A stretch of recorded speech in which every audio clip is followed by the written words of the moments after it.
Aqui, nesta casa eu me encontrei. Entrei e aqui dentro vi saída.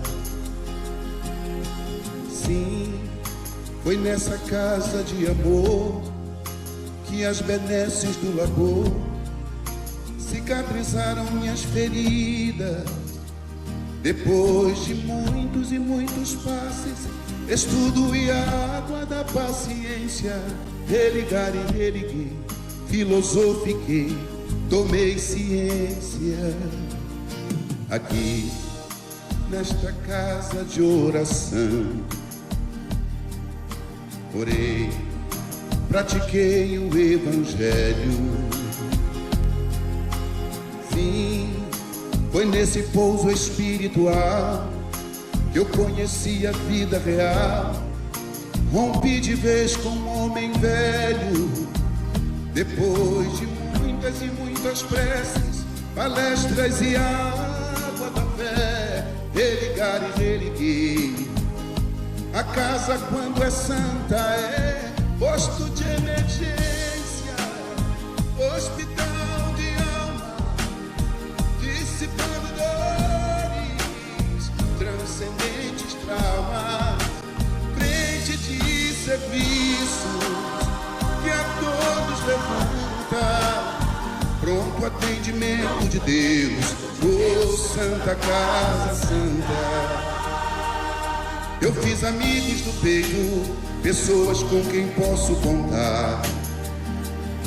Atendimento fraterno, culto do Evangelho no lar. Sim, nessa oficina de Jesus, chorei cantando quanta luz, com as vibrações desse lugar. Depois de muitas e muitas quedas, me fortalecendo na fé, religar e religuei. A casa, quando é santa, é posto de emergência, hospital de alma, dissipando dores, transcendentes traumas, frente de serviços que a todos levanta, pronto atendimento de Deus, oh Santa Casa Santa. Por isso canto e dou graças a Deus,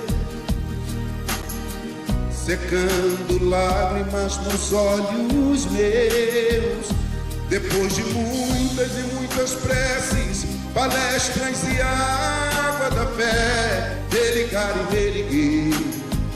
Toda casa, quando é santa, é posto de emergência, hospital de alma, dissipando dores, transcendentes traumas, frente de serviços que a todos levanta, pronto atendimento de Deus, oh Santa Casa Santa. Posto de emergência, hospital de almas, dissipando dores, transcendentes traumas, frente de serviço que a todos levanta, pronto atendimento de Deus, Santa Casa Santa. Frente de serviços que a todos levanta, pronto atendimento de Deus, Santa Casa Santa.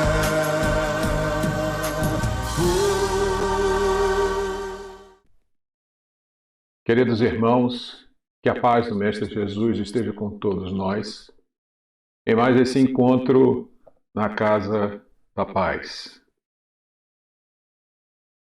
Hoje o tema é o bem e o mal. E para dar início ao nosso estudo, vamos ler uma página do livro Caminho, Verdade e Vida, pelo Espírito de Emmanuel na psicografia do Cândido, Francisco Cândido Xavier.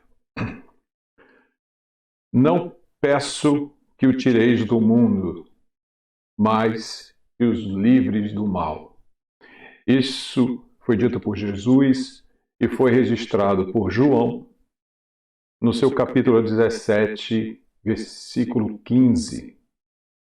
E, baseado nesse texto, a página de número 30 intitula-se O Mundo e o Mal.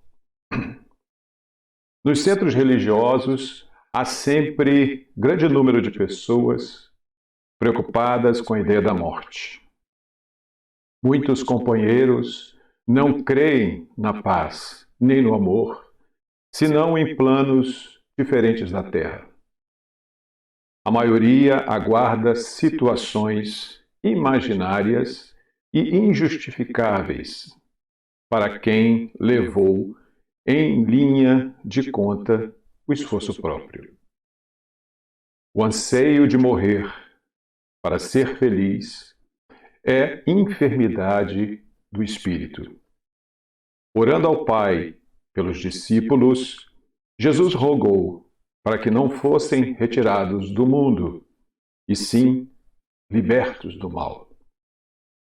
O mal, portanto, não é essencialmente do mundo, mas das criaturas que o habitam. A terra em si sempre foi boa, de sua lama brotam lírios de delicado aroma. Sua natureza maternal é repositório de maravilhosos milagres que se repetem todos os dias. De nada vale partirmos do planeta quando nossos males não foram exterminados convenientemente. Em tais circunstâncias, assemelhamo-nos aos portadores humanos das chamadas moléstias incuráveis. Podemos trocar de residência. Todavia, a mudança é quase nada se as feridas nos acompanham. Faz-se preciso, pois, embelezar o mundo e aprimorá-lo, combatendo o mal que está dentro de nós. Graças a Deus. Vamos fazer a nossa prece de abertura para mais esse encontro de esperança e de amor. Querido Pai de infinita misericórdia, te agradecemos, Senhor, por mais esta bendita oportunidade de estarmos hoje reunidos em Teu nome, para mais uma vez discutirmos e entendermos as necessidades individuais que possuímos. Que o bem possa sempre prevalecer sobre o mal que paira sobre nossas cabeças e que possamos trazer para os nossos corações a Tua força, os Teus desígnios e o Teu amor incondicional, para que possamos reparti-lo com todos aqueles que estão a caminho conosco. Que a Tua infinita paz nos abençoe, nos proteja nessa noite de estudo e que todos nós possamos trocar aqui experiências mais uma vez. Bendito seja o Teu nome para sempre. Graças a Deus. Graças a Jesus. Muito bem, meus irmãos. Mais um encontro maravilhoso. Mais uma oportunidade de estarmos juntos. E, dessa vez, como dissemos no início, o capítulo que nos foi proposto encontra-se no Livro dos Espíritos, na sua terceira parte, entre as questões 629 e 649. O tema de nosso encontro é o bem e o mal. Sejam todos bem-vindos, sejam todas bem-vindas, encarnados e desencarnados, a mais essa transmissão da Casa da Paz, para essa nossa noite de estudo e de troca na realidade. Um tema extremamente relevante para os momentos atuais. E que Jesus, o nosso Divino Mestre, amigo, possa inspirar a todos nós nessa noite de reflexões sobre as leis divinas, sobre as leis morais, que se encontram exatamente nessa terceira parte, que nos regem a todos na imensa jornada ascensional, para que sejamos também cada vez mais conscientes quanto ao papel que nos cabe nesse grande processo que todos nós estamos inseridos. E começamos então pela primeira questão, a questão 629.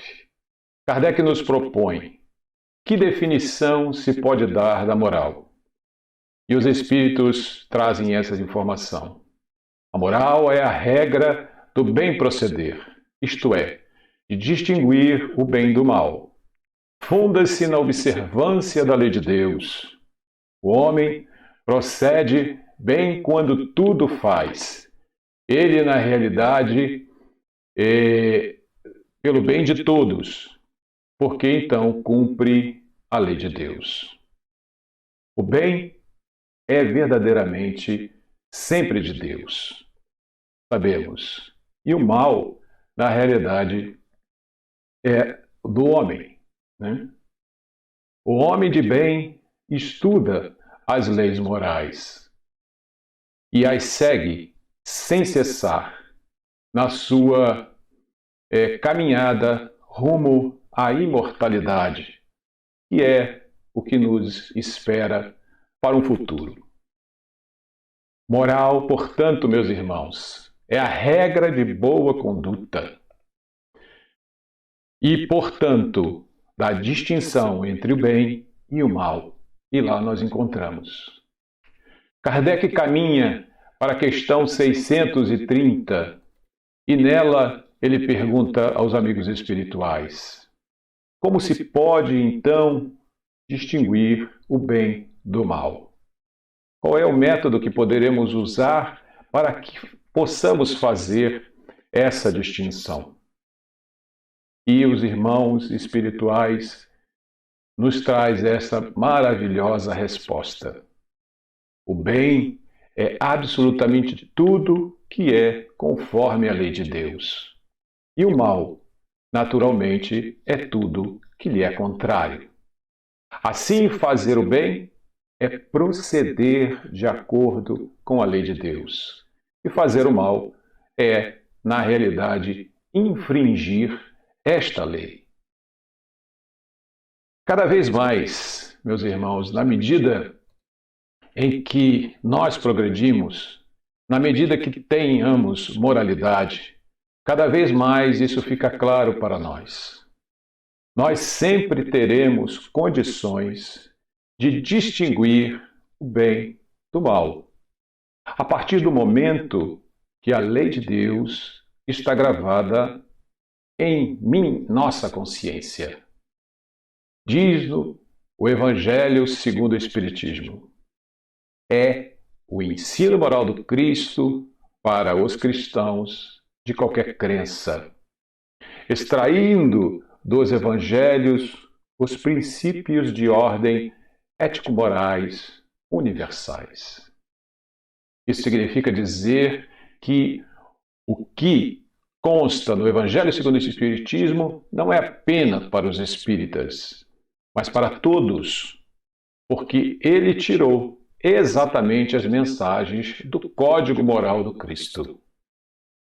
As mensagens que conduzem a criatura para o bem, esteja ela na religião em que ela estiver, porque a moral do Cristo, ela é verdadeiramente unânime, sempre levando a criatura para o bem.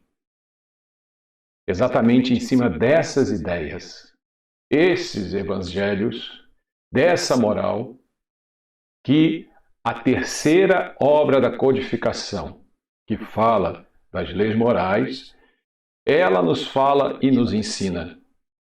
Para se distinguir o bem do mal, basta lembrar que o bem é tudo que está de acordo com a lei de Deus, e o mal é tudo o que dela verdadeiramente se afasta. Ora, se a lei de Deus está gravada na nossa consciência, e se o bem é tudo o que está em conformidade com a lei de Deus, por vias de consequência, chegamos à conclusão que bastaria, na verdade, eu ouvir a minha própria consciência, para eu prestar atenção ao que ela diz. A minha consciência, para eu não errar, para eu não praticar o mal. Acontece que nós, muitas das vezes, fazemos exatamente o inverso. Preferimos ouvir os nossos instintos inferiores e esquecemos que a consciência, sempre de forma cuidadosa, inteligente, nos fala. Quanto mais nós predispusermos a praticar o bem, naturalmente mais livre estaremos. E estaremos livres da prática do mal. E essa prática do mal torna a todos nós escravos dos nossos próprios vícios. Então, embora a sociedade nem sempre una os culpados, a lei moral é, para nós, um juízo implacável, pois está no centro da nossa consciência. São determinadas atitudes que podem até, pela sociedade que nós habitamos, serem consideradas normais, mas para a nossa consciência não é. E como saber se uma determinada atitude é correta? Em determinadas situações, eu posso ficar em dúvida. E aí? O que fazer? Muito simples, está lá também no Livro dos Espíritos. Santo Agostinho nos diz: conhece-te a ti mesmo. Então, se diante daquele questionamento a minha resposta for positiva, o que eu quero fazer é bom e é o bem. Caso contrário, não faça.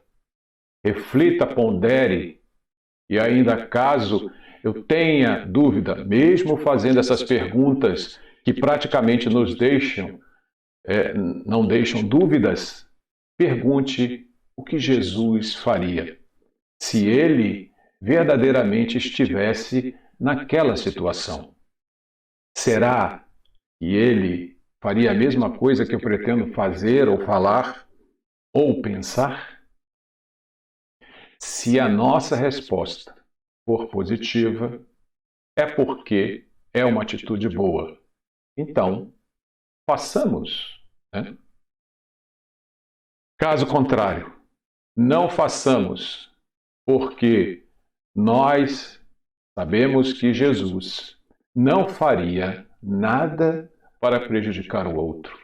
Ele é o modelo, ele é a referência, ele é o guia de nossas atitudes. Então, mais uma vez, essas respostas refletem o que o conhecimento da lei de Deus, que está gravado em nossa consciência.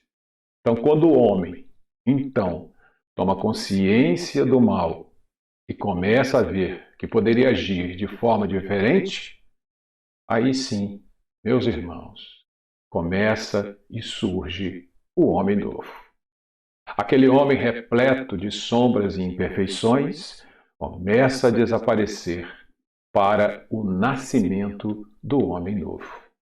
Um homem que tem o bem dentro de si e que aplica verdadeiramente esse bem na sua relação para com o próximo, para com Deus e para consigo mesmo. E, portanto, vive, respeita e é cumpridor da lei de Deus. A origem dos males portanto, está no próprio homem, não no Pai, que é misericordioso e bom, que induzido pelo orgulho, nós, induzidos pelo orgulho, ambição e também pela cupidez e seus excessos em tudo, aí sim, baseado nesse contexto que normalmente nós levamos a infringir a lei do amor, que é um dos principais pilares da lei divina. Então, envolvidos nesses sentimentos inferiores, produzimos guerras, produzimos calamidades, produzimos enfermidades, dissensões, injustiças, entre outros males que afligem a humanidade. Mais uma vez, mostrando que tudo isso é um reflexo daqueles sentimentos que nós já comentamos. Tudo isso é reflexo do orgulho, do egoísmo, da ambição, da cupidez. Tudo que absolutamente nos distancia de Deus.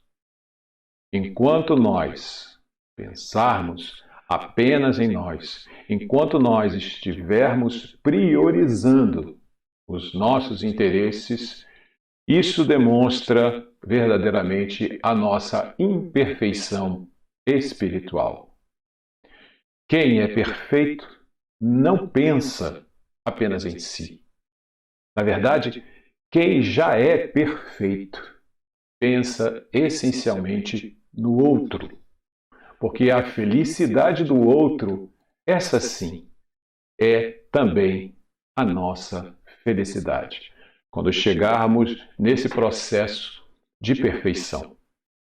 Então, quanto mais egoísta eu sou, menos perfeito, menos caridoso, menos amoroso, menos próximo de Deus eu verdadeiramente estarei. Incontestavelmente, muitos séculos antes da vinda do Cristo, já era ensinada ao mundo a regra áurea, trazida por embaixadores de sua sabedoria e de sua misericórdia. Qual é a regra áurea, senão o amor? Mostra que Deus é tão misericordioso que Ele permitiu que nós mesmos, antes de conhecermos o Mestre Jesus, já tivéssemos a oportunidade de conhecer sobre a lei do amor. Nós vamos ver aqui, por exemplo, que os gregos já diziam: não façais ao próximo o que não desejais receber dele. Não é a lei do amor? Lei que Jesus veio depois nos ensinar? Recomendavam também os egípcios: deixai passar aquele que fez ao outro o que desejava para si. Os hebreus diziam: o que não quiserdes para vós, não desejes para o próximo. Insistiam os romanos, dizendo: a lei gravada nos corações humanos é amar os membros da sociedade como a si mesmo. Então, a verdade é que nós ainda apequenamos excessivamente, deixamos muito pequeno o amor que é sublime, que é maravilhoso, que é belo.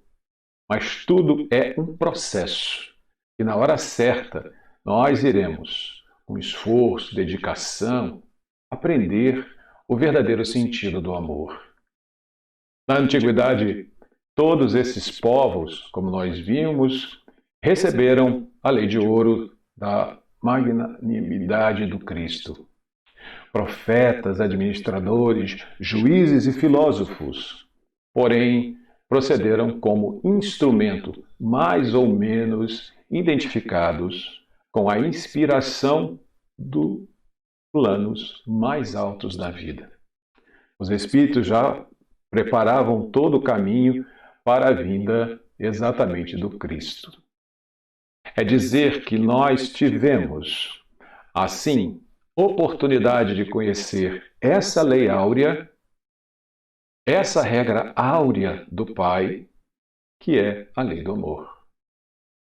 Percebam que o bem e o mal, na verdade, já estava aí, já estava circulando no meio. É o conhecimento desse bem e dessa verdade maior já estava à nossa disposição. Nós, mais uma vez, infelizmente, procuramos não aplicá-las, porque elas, naquele momento, não nos eram ideais. Porque pede de nós mudança de postura, reforma íntima, autoconhecimento. E agora é que nós estamos um pouco mais dispostos a isso, um estágio mais elevado. Quantas e quantas reencarnações só buscaram o erro. Nós só buscamos a satisfação do nosso egoísmo. Agora, estamos um pouquinho melhor.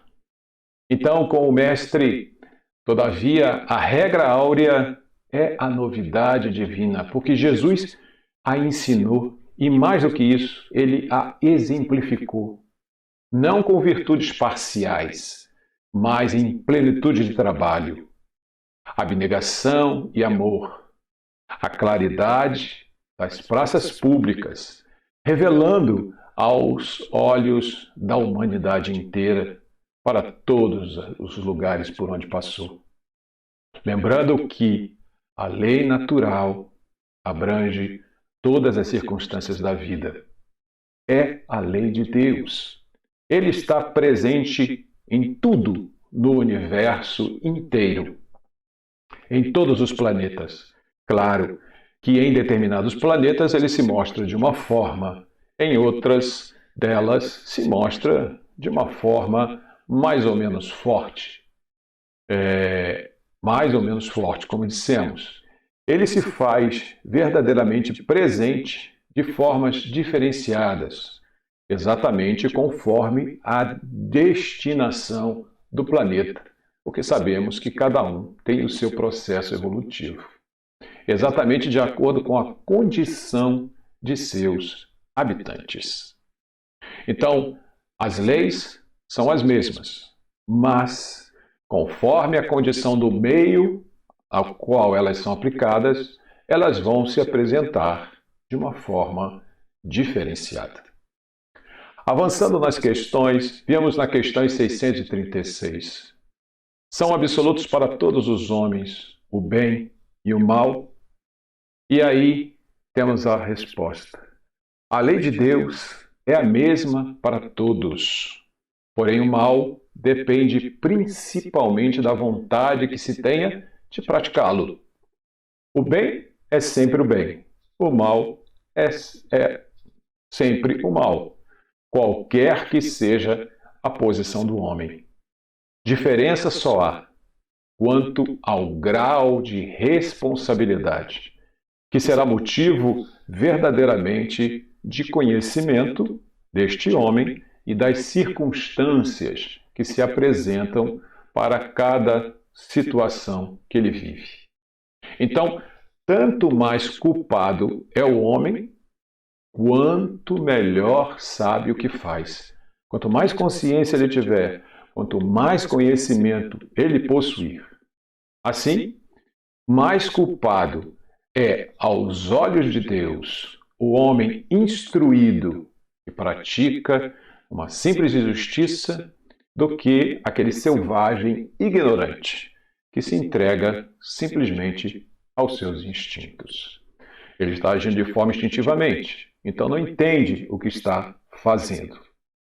Todos nós, embora tenhamos a necessidade de vivenciar, de ter de alguma forma o mal ao nosso redor, para que possamos aprender verdadeiramente o bem, pela nossa imperfeição. Só valorizamos o bem quando nós percebemos o mal. Só conseguimos valorizar a luz quando presenciamos as sombras. Só valorizamos a alegria quando a tristeza nos chega. Porquanto da nossa imperfeição, por causa dessa nossa imperfeição, nós ainda precisamos dessas situações contraditórias para que possamos compreender verdadeiramente o peso de cada uma delas e a relevância das coisas positivas em nossas vidas. Kardec, na questão 640, ele quer saber se aproveitar-se do mal praticado por outrem é tornar-se tão culpado quanto este. Os espíritos respondem que é como se o houvera praticado. Ele está se aproveitando da situação. Aproveitar-se do mal é praticar e participar dele. Talvez não fosse capaz de praticá-lo, mas desde que, achando-o feito, ele acha o mal já feito, dele ele tira partido. Nessa visão é que ele está aprovando esse mal. É que o teria praticado se pudesse, ou se ousara fazer. Então, ele verdadeiramente é culpado. Então, na questão 642, Kardec faz uma indagação aos espíritos. Para agradar a Deus e assegurar a sua posição futura, bastará que o homem não pratique o bem? A resposta é muito interessante. Eles dizem que não. Cumpre-lhe fazer o bem no limite das suas forças, porquanto responderá por todo mal que haja resultado de não haver praticado o bem. Já seria suficiente para garantir nossa posição futura não fazer o mal? Nós vamos responder também pelo mal que advém do bem não feito. Veja vocês, não é só não praticar o mal. Se você deixou de praticar o bem e por conta disso o mal surgiu, nós também vamos responder por esse mal que advém do bem não feito. Então, em certo momento, a não prática do mal é uma virtude. Porém, ela é uma virtude negativa. E qual é a virtude positiva? A virtude positiva é nós sempre fazermos o bem. Temos chance? Fazemos. Isso nos leva ao artigo 6º do capítulo 7º do livro Céu e Inferno, que fala do Código Penal da Vida Futura. Ali Kardec vai nos trazer a ideia de que somos responsáveis pelos males que não fazemos e também responsáveis pelos males oriundos do bem não feito. Porque a ideia que os Espíritos nos trazem no livro A Gênese, no seu capítulo 3, que é um complemento, é que o mal não é absoluto. O mal é uma relatividade comparada ao bem. Ou seja, o mal é a ausência do bem. Para entendermos isso, vamos usar uma ideia da física, para ficar fácil o entendimento. O que é o frio? O frio nada mais é do que a ausência do calor. E o que é o escuro? É a ausência da luz. Então, o frio não é uma existência absoluta. Ela é a ausência do calor. Da mesma forma que o mal nada mais é do que a ausência do bem. Então, se olharmos as bem-aventuranças no seu capítulo 5 do Evangelho de Mateus, nós veremos duas bem-aventuranças muito semelhantes. A terceira, que é bem-aventurados os pobres e pacíficos, e a sétima, é onde temos bem-aventurados os pacificadores. Mas não é a mesma coisa. Se não vejamos, o que é ser pacífico? É não devolver o mal. O que é ser pacificador? É devolver o mal com o bem. O pacificador produz, ele faz bem. Já o pacífico não faz o mal. É uma virtude não fazer o mal, sem dúvida, mas é uma inação. Você simplesmente não pratica nada, fica quieto. É uma virtude ativa ser pacificador. Por isso, ser pacífico é a terceira bem-aventurança, e ser pacificador é a sétima. Pois para eu pacificar, eu preciso ser pacífico. Vamos fazer uma reflexão conforme o Evangelho segundo o Espiritismo, no seu capítulo 3. A Terra é um mundo de provas e expiações, cuja característica é a predominância do mal. Então, poderemos supor que a maioria das pessoas que habitam o planeta são más. Mas é isso que nós vemos? Pensemos. Se observarmos bem, é uma pequena quantidade de pessoas que são más. A maioria das pessoas não fazem o mal. Poucas pessoas são boas, ou seja, poucas pessoas fazem o bem. Então, a grande maioria é composta por quem? Pelas pessoas que não fazem o mal. Então, se olharmos a nossa população mundial, o nosso círculo de amigos e de conhecimento, nós veremos que a grande maioria das pessoas não fazem o mal. Uma pequena quantidade faz o bem, uma pequena quantidade faz o mal. Logo, se a grande maioria não faz o mal, temos a virtude negativa que falamos. Não fazer o mal, nessa atitude inerte, permite que o mal predomine. Somam-se os maus aos que não fazem o bem, e isso dá a esfera de predominância do mal no nosso planeta. Pensando sobre esse aspecto, nos leva à última questão do Livro dos Espíritos, a questão 1019. Lá, Kardec pergunta: poderá jamais implantar-se na Terra o reinado do bem? A resposta é: o bem reinará na Terra, entre os espíritos que a vêm habitar. Os bons predominarão, porque então farão o que aí reine na Terra o amor e a justiça, que é fonte do bem e fonte da felicidade. Temos por isso que a grande maioria dos que fazem o bem é tímida.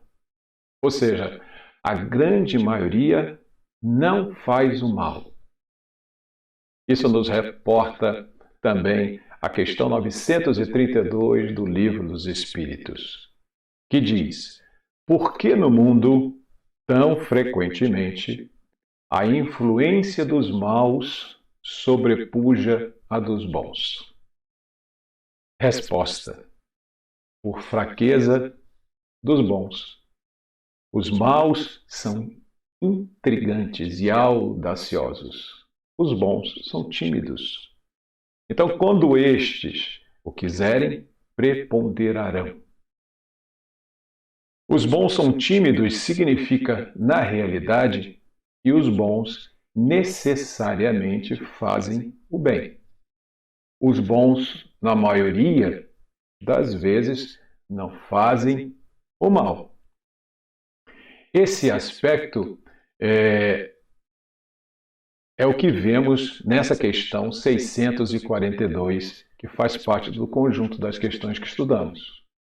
Ela vem nos provocar a pensar. Não é mais o momento para a virtude negativa ou virtude da inação. Temos que ter uma virtude ativa, positiva no nosso dia a dia. Ou seja, temos que agir, promover, fazer o bem.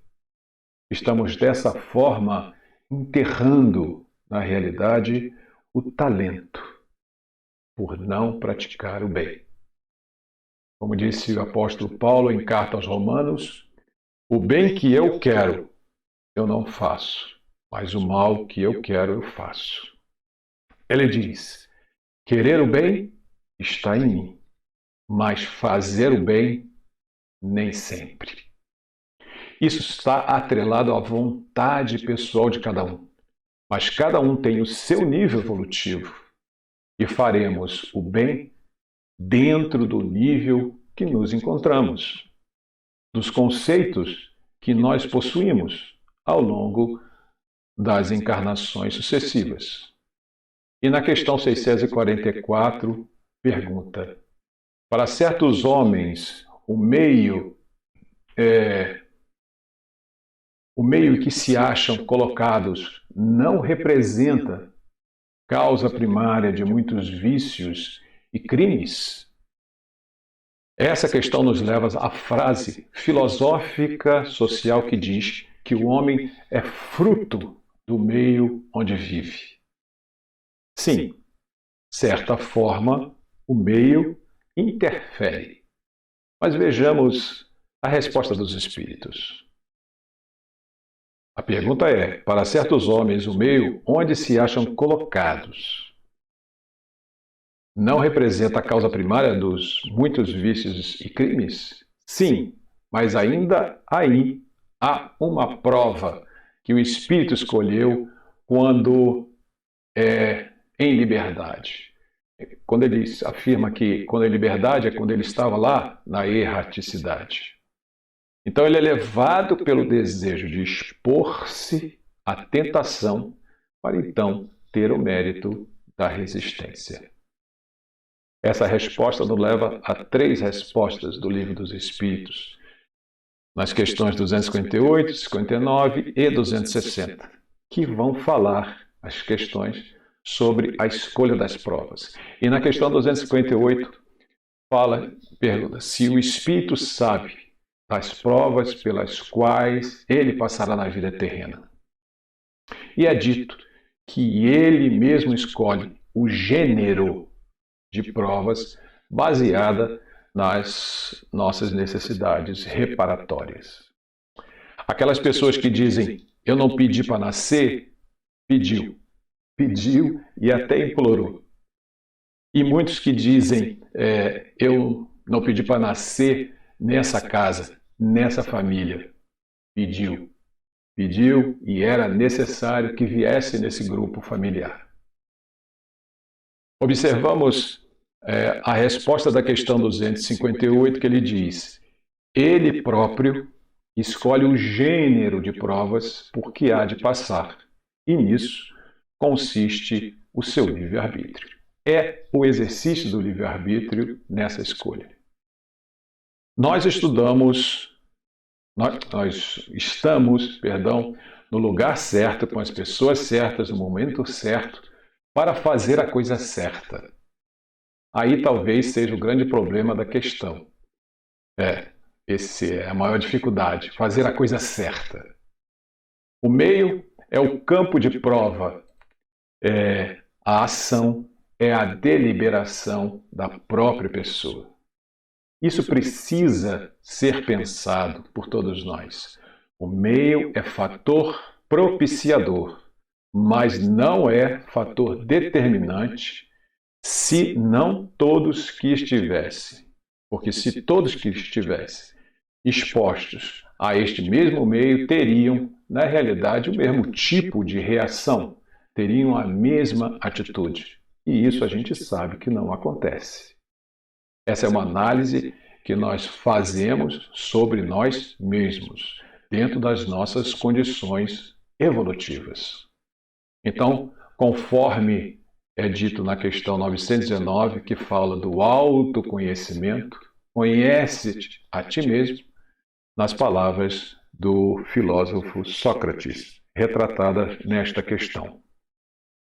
Então, pela questão 645, da continuidade do estudo, temos uma nova abordagem do bem, quando o homem se acha, de certo modo, mergulhado na atmosfera do vício. O mal não se torna um arrastamento quase irresistível? Se tivéssemos, esse é o pensamento, se tivéssemos em um meio de condutas errôneas, será que esse meio pode ser tão forte que não nos arraste a praticar o mal? Que vai nos arrastar a praticar o mal? Temos então a resposta. Muito inteligente, por sinal, como sempre. Arrastamento, sim. Irresistível, não. Pode até ser arrastado, mas irresistível, não. Pois basta se fazer as próprias escolhas. Cada um tem as suas. Não há dúvida que muitas vezes difíceis. Muito difícil, outras vezes não há dúvida. Quase impossível em determinadas situações. Mas pode-se fazer. É uma questão única e exclusivamente de escolha de cada um. Ele segue dizendo que mesmo dentro dessas atmosferas viciosas, podemos encontrar grandes virtudes, pois são espíritos que tiveram a força de resistir e que, ao mesmo tempo, receberam a missão de exercer boa influência sobre os seus semelhantes. Por isso que temos aí a soberana vontade de agir, conforme nos fala Emmanuel no livro Pensamento e Vida. A vontade é soberana. É o gerente que administra os demais departamentos da mente. E essa questão nos remete à questão 469 do Livro dos Espíritos. Porque meios podemos neutralizar a influência dos maus espíritos, praticando o bem e pondo toda vossa confiança em Deus. Isso é uma virtude positiva, já mencionada anteriormente. Virtude ativa, que nos leva à prática do bem. Então, praticar o bem neutraliza a ação dos maus espíritos sobre nós. Que maravilha! Vemos no capítulo 5 do Evangelho de Mateus, no Sermão do Monte, quando Jesus dizia: bendizei aos que vos maldizem, fazei o bem aos que vos odeiam e orai pelos que vos perseguem. Então, neutralizar as influências dos espíritos somente fazendo o bem. Mas fazer o bem com vontade de fazer o bem. Não é só porque está no meio de um grupo que está fazendo. Então, a prática do bem é da natureza. Está nas leis divinas. A prática do mal, na realidade, é uma grande exceção. É muito importante a prática do bem. Além de ser boa, é profilática, porque ela neutraliza a ação dos maus espíritos sobre as nossas decisões. Não dizem que os espíritos é que controlam às vezes as nossas decisões? Pois é. Para finalizar, vejamos a questão 646. Estará subordinado a determinadas condições o mérito do bem que se pratique? Por outra, será de diferentes graus o mérito que resulta da prática do bem? Essa questão ela tem como finalidade fazer uma certa gradação. O bem que eu faço tem essa certa gradação? Há uma proporcionalidade em se fazer o bem? E a resposta dos Espíritos é fantástica. O mérito do bem está na dificuldade de praticá-lo. Nenhum merecimento há em fazê-lo sem esforço, e quanto nada custa. Em melhor conta tem Deus o pobre que divide com o outro seu único pedaço de pão? do que o rico, que apenas dá do que lhe sobra. E ele, diz Jesus, se refere a propósito ao óbolo da viúva. Então, na própria resposta, temos o direcionamento para o Evangelho. Onde? Quando ele se retrata ao óbolo da viúva. Então, pela resposta, vemos que o mérito é diretamente proporcional à dificuldade de realizá-lo. Quanto mais dificuldade, naturalmente, teremos mais mérito. Quando falamos de estarmos no lugar certo, com as pessoas certas, e que para se domar os instintos ruins devemos conviver, às vezes até com ladrões, dependendo da situação do passado, conseguimos entender essa resposta na questão do mérito. Porque fazer o bem no meio de gente boa é consequência natural muitas das vezes. Já que todo mundo é bom, eu vou ser bom também, né? Porque se não fizer, vai ficar até fora. Agora, fazer o bem no meio de pessoas más é muito mais meritório. Tem até a letra de uma música que chama-se Fica Sempre. Essa música é de Alberto Costa e tem umas estrofezinhas que falam muito bem sobre isso. Fica sempre um pouco de perfume nas mãos que oferecem rosas, nas mãos que sabem ser generosas. E ele conclui: dar do pouco que se tem ao que tem menos ainda enriquece o doador, faz sua alma ainda mais linda. Dar do pouco que se tem ao que tem menos ainda enriquece o doador, faz sua alma ainda mais linda. Então, muitas vezes damos as sobras e às vezes damos o que falta. Repartir o que falta é solidariedade. Então, queridos amigos, o bem e o mal estão presentes em nossas vidas, mas chegará um momento em que não precisaremos mais do mal. Chegará o momento em que a nossa vida será sempre de plenitude, de amor, de paz e alegria, onde o bem irá preponderar em todos os momentos da nossa vida. O mal ainda é necessário para nós hoje, mas nós não precisamos ser causadores daquele mal. Nós não precisamos ainda vivenciar, as provas das lutas, as dificuldades da vida. Ver a maldade no mundo para que você possa querer ser uma boa pessoa. Mas nós não precisamos ser aquela que causamos o mal. E nós não precisamos ser aquela que causa as injustiças. E como nos diz o Mestre, e os escândalos ainda são necessários, mas ai daquele por que vem o escândalo. Então vamos refletir como estamos conduzindo nossas vidas e qual a predominância de nossas ações no nosso dia a dia. Sempre há tempo para nossa modificação e nosso burilamento íntimo. Seguremos com força na mão de Deus, na mão do Mestre Jesus e caminhemos para a nossa evolução. Boa semana a todos. Queira o bem, plante o bem e com certeza o resto sempre vem. Foi um prazer estar mais uma vez com vocês. E vamos fazer, neste momento, a nossa prece de encerramento. Querido Mestre Jesus, Pai de infinita misericórdia, te agradecemos mais uma vez por mais essa oportunidade do estudo, para que possamos vivenciar em nossas vidas, Senhor Jesus, todos esses ensinamentos, todas essas oportunidades de relacionamento que temos nos locais onde nos encontramos, no seio de nossas famílias, no seio de nossa sociedade. Que nessas inter-relações, ó Pai Celestial, possamos exercitar o Teu maravilhoso Evangelho, cheio de luz, cheio de amor e cheio de esperança para todos nós.